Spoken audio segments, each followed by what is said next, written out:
Representative Byron Donalds, a Republican from Florida, a vocal Trump supporter and a black man, made an appearance on ABC News this week where host George Stephanopoulos asked Donalds about Trump's rhetoric surrounding Kamala Harris's race.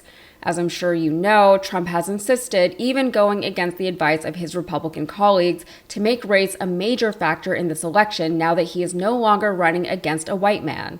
And he's doing this because he's a racist. If he wasn't, it just wouldn't be a thing that he was talking about. He is a racist, and his entire line of questioning surrounding Kamala Harris's race is racist, nothing more, nothing less. So what does a black man make of Trump's racist campaign strategy, especially a black man who has built a career off of supporting a racist like Donald Trump? Well, when asked about it, he seemed to be at a loss for words. But if we're going to be accurate, when Kamala Harris went into the United States Senate, it was AP that said she was the first Indian-American United States senator. It was actually played up a lot when she came into the Senate. Now she's running nationally. Obviously, the campaign has shifted. They're talking much more about her father's heritage and her black identity. George, I'm going to tell you again, he brought it up. AP is the one that wrote the headline when she first came in to the United States Senate. Didn't talk about her being black, talked about her being the first Indian American senator. AP brought that up. I mean, George, we could have this conversation for the entire segment. Every single answer you gave, you repeated the slur. You asked me, George. That's why I'm pushing back on you now. George, you asked me the question 3 times. I responded, but and every single time you repeat the slur. That is exactly my point. You simply can't say that it's wrong. George, so then what you're saying, and I want to get off this topic because it's not the only thing that's going on. An article from the Washington Post responded to Donalds here, saying, the contrast between what Donalds says the Harris campaign is talking about much more and an old AP article is not just apples to oranges, it's imaginary apples compared with another store's oranges. In the interview, Donalds also acknowledged that this is a relevant conversation because it's a conversation that's happening across social media. But as the Washington Post article pointed out, Trump's comments on Harris's race is a big part of why that conversation is happening in the first place. It's why I'm talking about it right now. Donalds, after struggling for a while, eventually asked Stephanopoulos if they could just move on from the question. But Trump is not moving on. Just a reminder, here's what he said about Kamala Harris and her race during an event hosted by the National Association of Black Journalists. Do you believe that Vice President Kamala Harris is only on the ticket because she is a black woman? Well, I can say, no, I think it's maybe a little bit different. She was always of Indian heritage, and she was only promoting Indian heritage. I didn't know she was black until a number of years ago when she happened to turn black, and now she wants to be known as black. So I don't know, is she Indian or is she black? She was Indian all the way, and then all of a sudden she made a turn, and she became a black person. Just to be clear, sir, do you believe that I think somebody should look into that, too, when you continue in a very hostile, nasty tone. He's an idiot, and his supporters who fall for this are also idiots. He's clearly trying to divide the black vote because he's terrified that whatever progress he has made with black voters will be undone now that he's running against Harris and not Biden. And he's right to be scared. She is gaining traction with black voters. I think that we must remember when you hear Donald Trump, his political experience was that he rose to national political capital and became the nominee on birtherism, denying that Barack Obama was an American, and in fact saying he was born in Kenya and that he would produce a birth certificate. That's how he started his political career.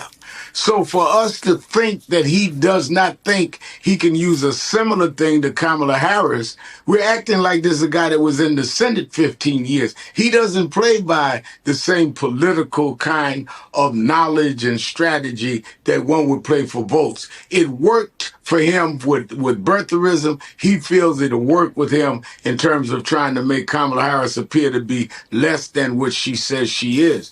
But as you heard Reverend Al Sharpton say, this is just a repackaging of birtherism. For those of you who don't remember, before Trump even announced his candidacy for president in the 2016 race, he started the birtherism movement, where he questioned whether or not Barack Obama was actually an American.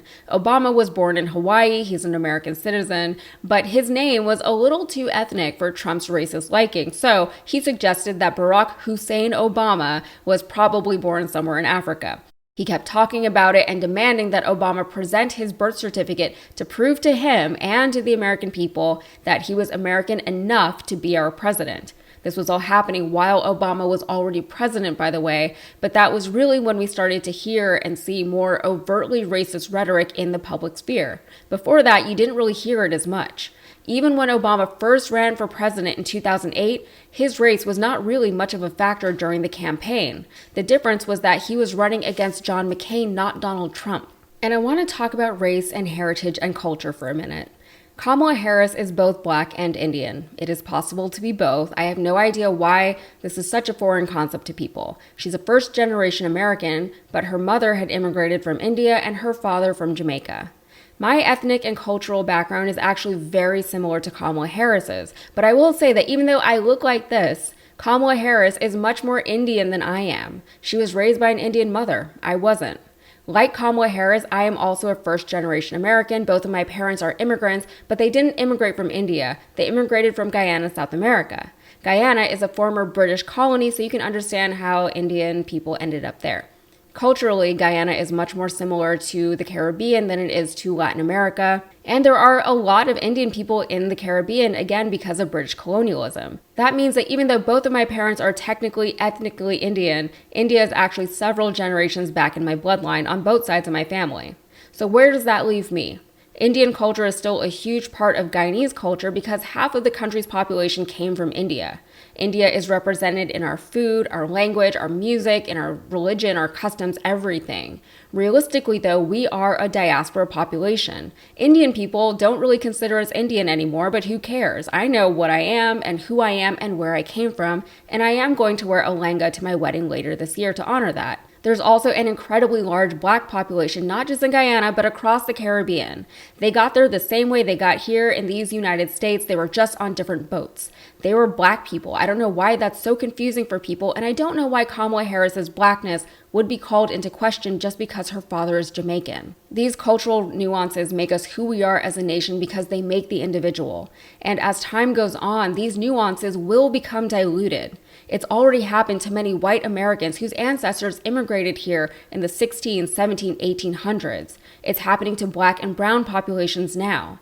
I'm an American, but I had immigrant parents. If I have children, they'll be Americans with American parents. And so it goes, and perhaps that is a sad thing because some depth is lost with each generation, but that's just a part of the sacrifice and struggle of immigrant and diaspora populations. Of course, I don't expect a racist like Donald Trump to understand or even be interested in any of that, nor would I expect any more or any better of his racist supporters who buy into any of what he's saying.